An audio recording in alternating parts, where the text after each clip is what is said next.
বাংলাদেশের সর্বশেষ গুরুত্বপূর্ণ আপডেট সংবাদে আপনাকে স্বাগত। শুরুতে সংবাদ শিরোনাম, পরে বিস্তারিত। শুরুতেই জানাবো বিজিবির সিওর চাঞ্চল্যকর দুটি অডিও ফাঁস। কক্সবাজারে ৩৪ বর্ডার গার্ড অব বাংলাদেশ বিজিবির battalion commanding officer CO lieutenant colonel Faruk Hossain খানের বিরুদ্ধে মাদক কারবারিদের সঙ্গে ইয়াবা ভাগাভাগির অভিযোগ উঠেছে। এছাড়াও সীমান্তে চোরাচালান ও ব্যবসায়ীদেরকে ধরে এনে নির্যাতন সহ নানা অপরাধমূলক কর্মকাণ্ডে জড়িয়ে পড়েছেন এই কর্মকর্তা। সম্প্রতি তার দুটি অডিও ভাইরাল হয়েছে, যেখান থেকে কিছু ভয়ঙ্কর তথ্য উঠে আসে। গোয়েন্দা সূত্র অনুসন্ধান থেকে জানা যায়, সম্প্রতি একটি অভিযানে জব্দ হওয়া বিপুল পরিমাণ ইয়াবার চালান তিনি ভাগ করে ফের মাদক কারবারিদের কাছে বিক্রি করে দিয়েছেন। যুগান্তরে হাতে আসা দুটি চাঞ্চল্যকর অডিও ক্লিপে ফারুককে অভিযানের নামে মাদক ভাগাভাগি এবং নাটকীয় অভিযানের পরিকল্পনা নিয়ে কথা বলতে শোনা যায়। এ বিষয়ে গুরুত্বপূর্ণ সংবাদ জানাবো, সঙ্গেই থাকুন।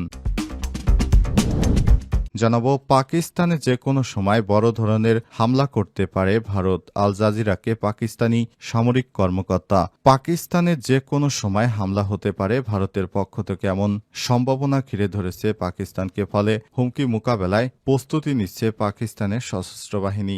ভারতীয় সরকারি কর্মকর্তারা ক্রমবর্ধমান হুমকির ফলে পাকিস্তানি নিরাপত্তা কর্মকর্তাদের এই বিশ্বাস দৃঢ় হচ্ছে।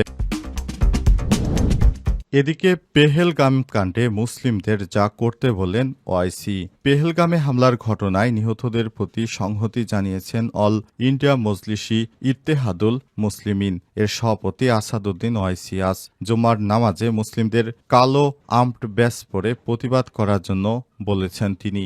একই সঙ্গে ভারতের প্রধানমন্ত্রী নরেন্দ্র মোদীর সমালোচনা করেছেন হায়দ্রাবাদের এই সংসদ সদস্য।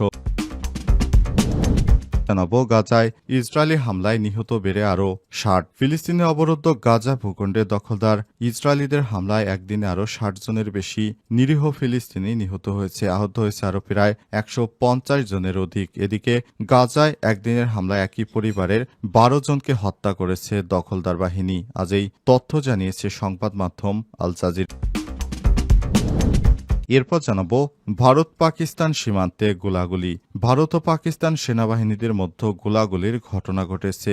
গতরাতে জম্মু কাশ্মীরের লাইন অফ কন্ট্রোল LOC দুই পক্ষের মধ্যে এই গুলি বিনিময় হয়। সামরিক সূত্রের বরাত দিয়ে ভারতীয় সংবাদ মাধ্যম NDTV এই তথ্য জানিয়েছে। ভারতীয় সেনাবাহিনীর দাবি, পাকিস্তানি সেনাবাহিনী প্রথমে ভারতে কয়েকটি পোস্ট লক্ষ্য করে গুলি চালায়। জবাবে ভারতের সেনাবাহিনীও গুলি চালিয়েছে।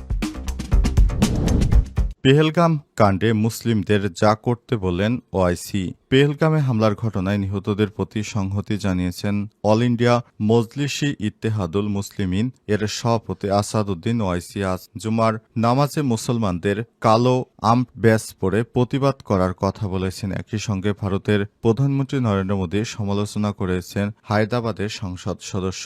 টুইটারে এক ভিডিও বার্তায় ওআইসি বলেছেন, কালো আর্মড ব্যাজ পরে আমরা একটি মেসেজ দিতে যাচ্ছি, বিদেশি শক্তির কাছে আমরা আমাদের শান্তি এবং একত্রতা হারাতে দেব না। পাহেলগামে হামলার কারণে টেরররা কাশ্মীরি ভাইদের টার্গেট বানানোর সুযোগ পাচ্ছে। সকল ভারতীয়দের উদ্দেশ্যে বলছি, শত্রুদের পাদে পা দেবেন না। ভিডিওতে নরেন্দ্র মোদীর ব্যর্থতার কথা তুলে ধরেছেন ওআইসি। একই সঙ্গে আর্টিকেল ৩৭০-এর সমালোচনা করেছেন। পাহেলগামে ২৬ জনের মৃত্যুর ঘটনায় নিন্দা জানিয়েছে হায়দ্রাবাদ এমপি। তিনি আর বলেছেন, এই হামলাটি গোয়েন্দা ব্যর্থতার কারণে হয়েছে।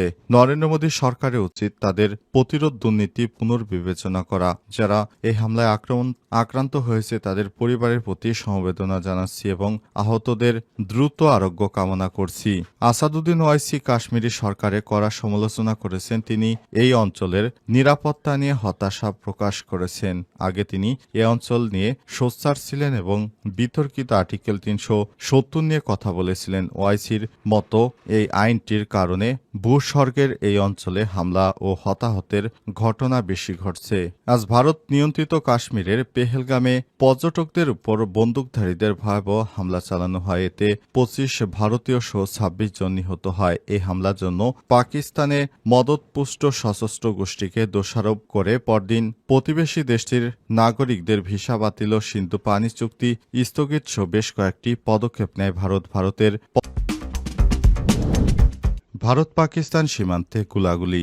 ভারত ও পাকিস্তানের সেনাবাহিনীদের মধ্যে গোলাগুলির ঘটনা ঘটে গতরাতে জম্মু কাশ্মীরের লাইন অব কন্ট্রোলে LOC দুই পক্ষের মধ্যেই গুলি বিনিময় হয়। সামরিক সূত্রের বরাত দিয়ে ভারতীয় সংবাদ মাধ্যম NDTV এই তথ্য জানিয়েছে। ভারতীয় বাহিনী দাবি, পাকিস্তানি সেনাবাহিনী প্রথমে ভারতের কয়েকটি পোস্ট লক্ষ্য করে গুলি চালায়। জবাবে ভারতের সেনাবাহিনীও গুলি চালিয়েছে। সূত্রগুলো আরও দাবি করেছে, ভারতের নিরাপত্তা বাহিনীর কার্যকরভাবে জবাব দিয়েছে, তবে এতে কোনো হতাহতের ঘটনা ঘটেনি। আজ মঙ্গলবার ভারত শাসিত জম্মু ও কাশ্মীরের পাহেলগামে হামলায় ২৬ জন পর্যটক আহত হওয়ার কয়েকদিন পর দুই দেশের মধ্যে গুলাগুলির ঘটনা ঘটল।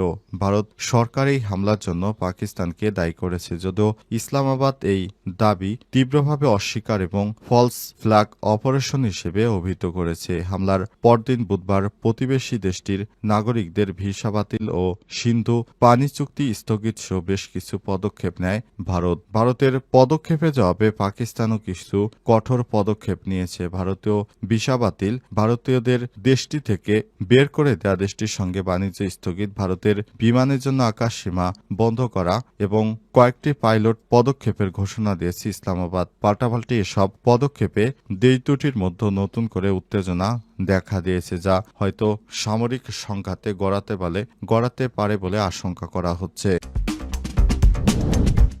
বিজিবির সিওর চাঞ্চল্যকর দুটি অডিও ফাঁস।